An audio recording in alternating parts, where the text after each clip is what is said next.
48 FastCast. Welcome in, y'all. 7:01 a.m. Thanks for joining us for the 48 FastCast, where we have all the news, weather, traffic, just under 10 minutes today. Weather, the big story. It really has been all week long. Just so pleasant out there, Jeff. What a wonderful morning to wake up to 50-degree temperatures, right? I mean, I don't know. I didn't think we could do that in August. I've been here for 3 years now, and I have not had an August that ended like this since I moved here, because it has been really delightful all week long. You wake up and you have these pleasant mornings where you pop some sunshine and you maybe grab a light jacket or a sweatshirt at the end of August to start your day, because it's in the 50s out there, and it's certainly cool. It's not humid outside at all, so it just feels refreshing. Where you do have a little fog, it's annoying to have. I get it. It's not a huge impact this morning, and it will only last a little longer. Once the sun pops and it's up there for a little while, it will burn off whatever fog we have. And the temperatures that are in the 50s to near 60 will turn around to about 80 by noon, mid-80s in the afternoon. Clouds and rain will stay south of us, and therefore it really does turn out to be a fantastic Friday. If you have outdoor plans or getting on the road early for your Labor Day weekend, looks like it will be delightful here locally. And it looks like much of the weekend will keep sunshine in the forecast as well. I'll have more on your Labor Day forecast coming right up. This is your 48 First Alert Road Report, sponsored by Bankston Motorhomes. All right, we still have that slowdown on 231 southbound right at Bob Wade Lane in Meridianville. We're seeing some slowdowns in the northbound lane there as well. So just be aware of that if you're traveling through there. Taking you now to Athens, where traffic's starting to pick up a bit on 72, really in both directions. Also, if you're going into the city, you may hit a bit of a snag there. Drive times right now still looking good and up to speed. Decatur to Huntsville and Huntsville to Decatur will take you about 25 minutes. All new this morning, a Huntsville man is behind bars after police say he led them on a chase through multiple cities and then ended up crashing. Now, this is some new video from that crash scene. This happened last night at the intersection of Maston Lake Road and Jordan Lane. The chase started when Priceville police were alerted that a driver wanted by Decatur police was seen in connection to a shooting that was headed their way. Brian Hernandez is accused of leading officers on a chase through Priceville, Madison, and then eventually into Huntsville. That pursuit ended when Hernandez crashed into two other cars. Now, thankfully, no one was hurt here. Priceville police say they found a gun in Hernandez's car. He is now facing several charges, including felony, attempting to elude law enforcement, and reckless endangerment. Hernandez is currently in the Morgan County Jail. The investigation into how a student at a Tuscumbia high school suffered severe head injuries is now in the hands of multiple other agencies. Earlier this month, Deshler High School freshman August Borden was injured in what officials are calling an on-campus accident. The case was first investigated by Colbert County authorities.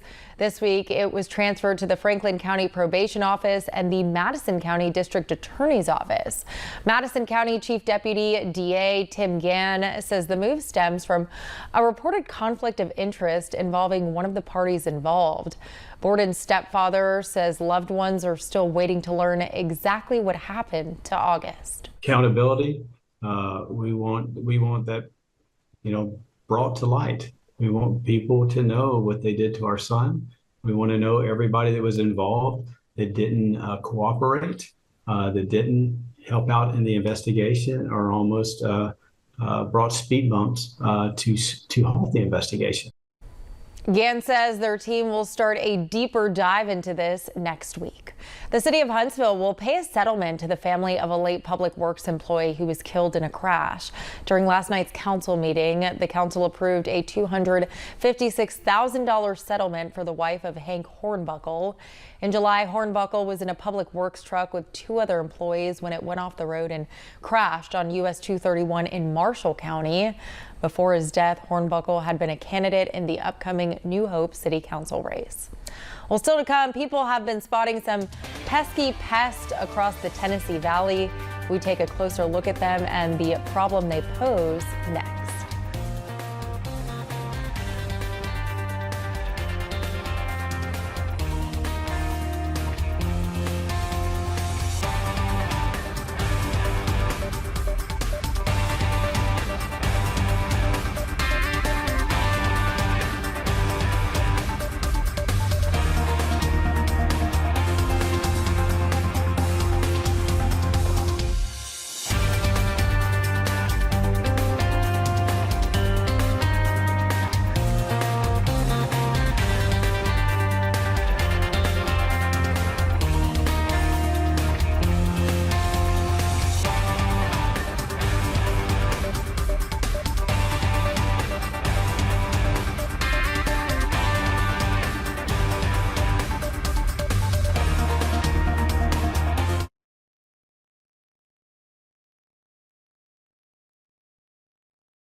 Some destructive pests known as army worms are taking over parts of North Alabama. They're also causing some problems for homeowners.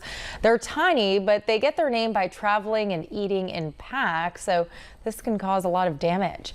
Army worms love to eat your grass, lawn, or hayfield, even a pasture. Lily Oakes with the Alabama Extension says she's more concerned if worms eat hayfields and pastures, as that's a source of income for some. Army worms are more common in Bermuda grass, which we see here in the Tennessee Valley. Oak says if they are on your property, it's already too late to prevent them from eating. They normally will just feed on the grass blade and not the roots or rhizomes. And so control is not normally as important at that point because they've already done the damage and they will begin to fade out. So you can do some watering to your lawn and give about 4 to 6 weeks to see your lawn recover.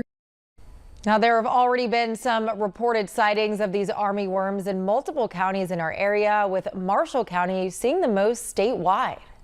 Now, your 48 First Alert weather forecast with meteorologist Jeff Denoyer. We watched the sunrise in East Limestone together this morning at 6:19, and now it's up in the sky and ready to go for the day. And it feels good out there. Temperatures in the 50s to near 60, on our way to the 80s this afternoon, and we do it with a good deal of sunshine throughout the day.